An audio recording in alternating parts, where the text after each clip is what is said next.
This episode of Casual Friday is brought to you by Loot Crate.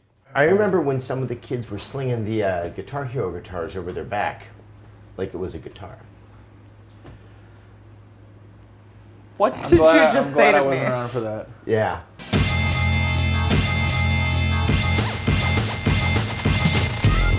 The only plastic peripheral I own is the gun holster for the Wiimote to play Call of Duty. I believe it's called the Zapper. Why. The Zapper. The Zapper?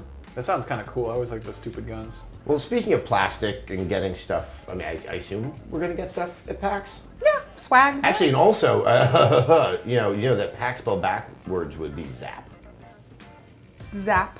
Shut up. That's terrible. Why would you say that? Well, it's just true. That's how you would pronounce it. Zap.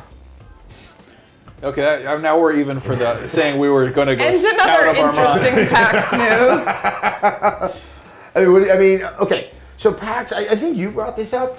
Yeah. Like you talked about E3. It's an expo. It's a business conference. Yeah. You were saying the same thing about GDC. PAX is a tougher one to just kind of explain in like 6 words or less. PAX a party. It's a video game convention. See, that's underselling it. No, I mean in the Comic-Con sense. It is like Comic-Con but for video games is the best way. Well, it's also like Comic-Con but for nice people. Yeah, which is weird, you know? I don't know. I mean, I view it in a different way, obviously, because I'm coming from an industry perspective, but I sort of always assumed that PAX was more of a social event and people go there, you know, like maybe to check out the games, but also to hang out with their friends and maybe do cosplay and go to the parties at night.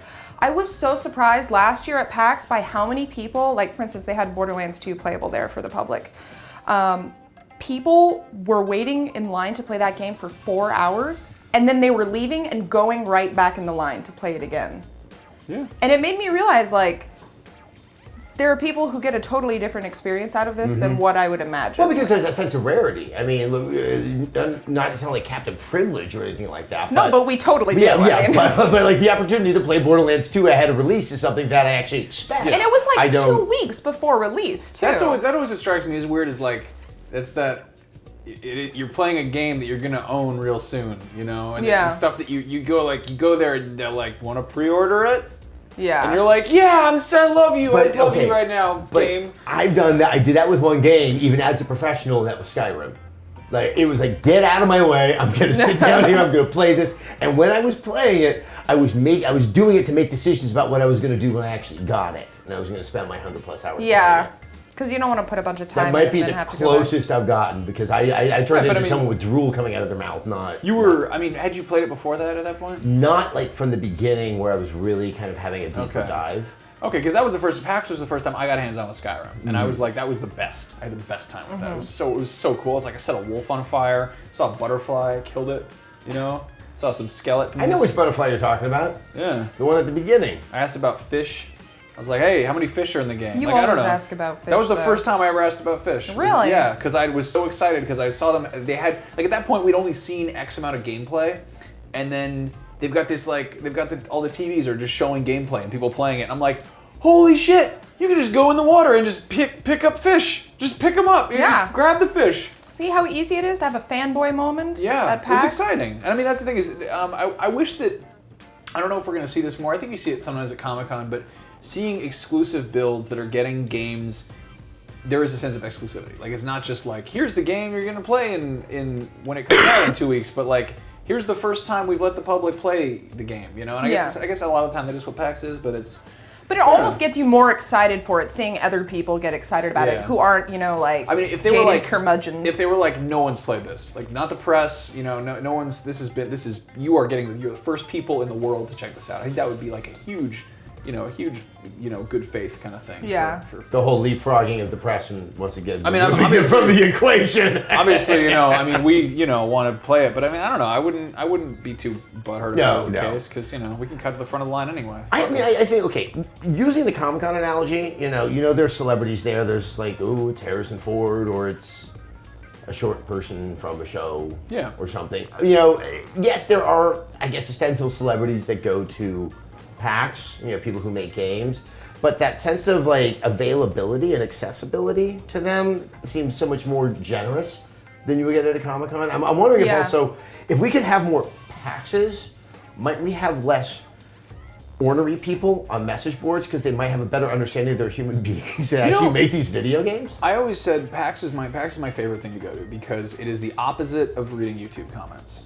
Yes. Nobody is being pedantic or vicious or attacking anyone. It's all pretty much like, oh hey, I like the thing you do. Oh my god, like this is a thing that I like. Like I like all these things. Holy shit, let's be friends. Let's hang out. Like, everyone's happy there. Yeah. And even there's a group, but they're such great guys, and they always do a prank at PAX. And when I first knew about it, I was like, oh god, I think prank, I think malice, I think YouTube comments. Oh, what if you allow them to suddenly have access to a prank? Is it the Landos?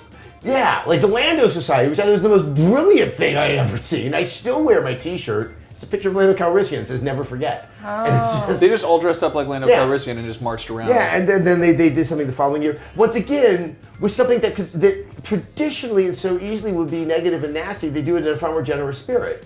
And it only makes sense in the context of PAX. Yeah. Yeah. I don't know. I love that. I love that there's also PAX Prime is great because it's so social because everything is so dense and downtown, and then that convention center is just a whole bunch of floors, and everyone's there's beanbag chairs. Everyone hangs out. Oh, be careful about those. If I catch either of you on a beanbag chair, you're gonna have problems. I'm gonna be in the other room as you get diseases. No, we're not gonna. But point being, there are people who go there and sit there. Oh, I know. Young people with strong immune systems. Small romantic moments suddenly in their nascent states. Yeah. What happens in the beanbags stays in the beanbags. No, in the beanbag. Yeah, no, like literally in the fabric. It gets in them. And then that's the one danger. thing that I would say that's the one thing that the internet has going for it, in spite of all the viciousness and like the kind of anonymity and the weird cold, it's all made out of numbers. There's only viruses you're gonna get are gonna be computer viruses. You're never gonna get disgusting diseases that make you feel like you're dying. You're never gonna get physically sick from the internet. Whereas going to a convention, it is very likely you will get sick because you get people from all over the world or the country or whatever who come in. And maybe they're not really so used to hygiene. Who knows? Yeah, well. Not pointing any fingers. But you know what? We like games. And if you like games, you like mutations. Exactly. Yeah. Max is evolving into feverish Max. He needs to go hibernate in his hotel bed. It's probably convenient then that GTA 5 is coming out right after PAX because a lot of people are going to be homesick. Yeah. That's pretty good. That's smart. That's good. It's spilled expensive.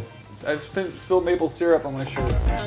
Would you like to support Casual Friday and get something that, I gotta be honest, is pretty cool? Well, you should check out Loot Crate. What is Loot Crate, Adam Sessler?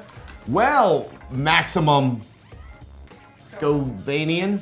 Loot Crate is a subscription box service for geeks and gamers that delivers epic items to your door every month for less than $20 a month. Previous crates have included items from Marvel, Nintendo, Blizzard, and many more. So if you've got an idea for an item in a future crate, tell them. Loot Crate wants each crate to be the perfect gift for the geek in all of us. Check out lootcrate.com/casual for 10% off on your first order. It's like going to PAX in box form.